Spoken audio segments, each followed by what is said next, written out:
What's going on, everybody? Josh Engleman for Awesemo.com, and I am back with my NBA DFS contenders on DraftKings for Tuesday, April 19th.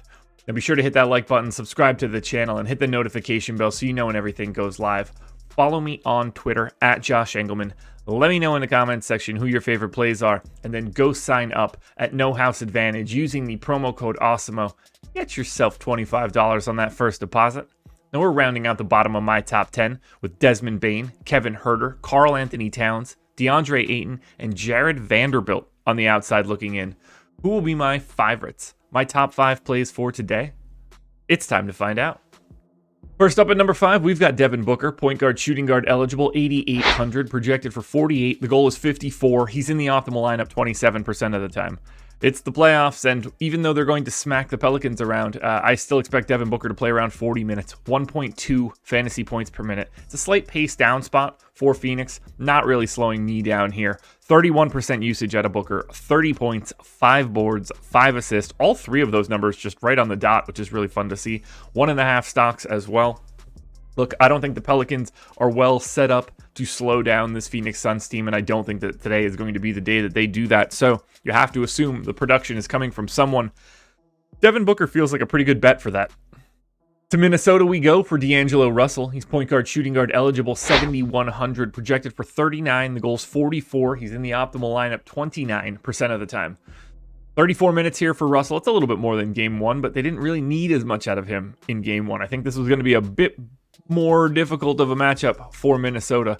1.16 fantasy points per minute for Russell. 20 points, 8 assists, 4 boards, a stock and a half. The reason he looks so good, and the reason this entire game looks so good, is because they've got a point total like 20 points ahead of everybody else. And this is a massive pace-up spot for both teams. These are 2 of the fastest teams in basketball, maybe the 2 fastest teams in basketball. Minnesota will gain 3.9 possessions above their average. That's close to 2 fantasy points per minute for Russell when you convert possessions to minutes. That is a massive increase on a 3-game slate. 2 extra fantasy points across the board is huge. I love the idea of getting to Russell. I think the scoring could be there. Make sure you're grabbing some of this game, but I don't mind getting a lot of D'Angelo Russell, and that's not something I say a lot. Switching teams and jumping up a level, we're going to Dillon Brooks, shooting guard, small forward eligible, so you get him at guard, forward, and utility. 6,200, projected for 37.5. The goal's 39. He's in the optimal lineup 35% of the time. Clearly, I love the positioning. To get someone at shooting guard, small forward, guard, forward, utility, massive flexibility on a 3-game slate. We talked about the pace-up nature of this one on D'Angelo Russell. Same story here for Dillon Brooks. They gained 4 possessions above their average by taking on Minnesota, and they are 7-point favorites, so don't forget that. 1.1 fantasy points per minute here for Brooks. You know he's going to shoot. 28% usage, 23 points, 4.5 boards, 3 assists, and a stock and a half. I think they're going to lean on the starters a little bit more here than they did in game 1, and if that is the case, Dillon Brooks looks fantastic. To the Miami Heat we go for Bam Adebayo, center eligible, 7,600, projected for 49. The goal is 47, and he's in the optimal lineup 36% of the time. Look, he's just going to smack around Atlanta. Barring foul trouble for Bam, I'm not entirely sure how this goes a different direction. 36 minutes, 1.37 fantasy points per minute. He's going to lead the team, or likely lead the team in usage, 27%, 23 points, 13 boards, 3 assists, and 2.5 stocks.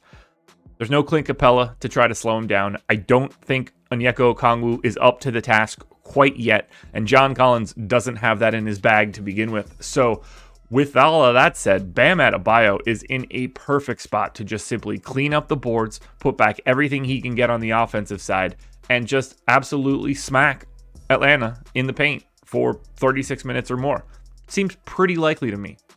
Now, before we get to that number 1 contender, one last reminder, hit the like button, subscribe to the channel, hit the notification bell so you know when everything goes live. Follow me on Twitter, at Josh Engleman. Let me know in the comments section who are your favorite plays for today. And then finally, shout out to No House Advantage for being the presenting sponsor of this video. Your number 1 contender for today is Mikal Bridges. He is small forward eligible, 5K, projected for 32. The goal is 32, and he is in the optimal lineup 38% of the time. It's a guy that just fits. You know how many minutes he's going to play. Unless the Suns win or lose by 100, he's probably playing about 40 minutes and potentially more if it's ultra competitive. 0.79 fantasy points per minute, 15% usage. It's 16 points, 5 boards, 2.5 assists, and 2 stocks. Look, you're taking Mikal Bridges because he's the guy most likely to play 40 minutes today, and he's probably the guy most likely to play 44.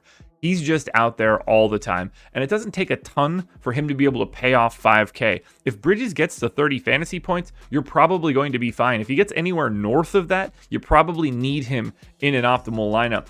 You'd like a second position, but it doesn't really matter here. This is a minutes play. You should get Mikal Bridges. Alrighty, folks, that will do it. Those are my NBA DFS contenders on DraftKings for Tuesday, April 19th. I definitely forgot the date there. Now, there's a FanDuel version of this video around here somewhere, so check it out. Good luck tonight, everybody. Win some money. We are back again tomorrow morning for another edition of the Contenders.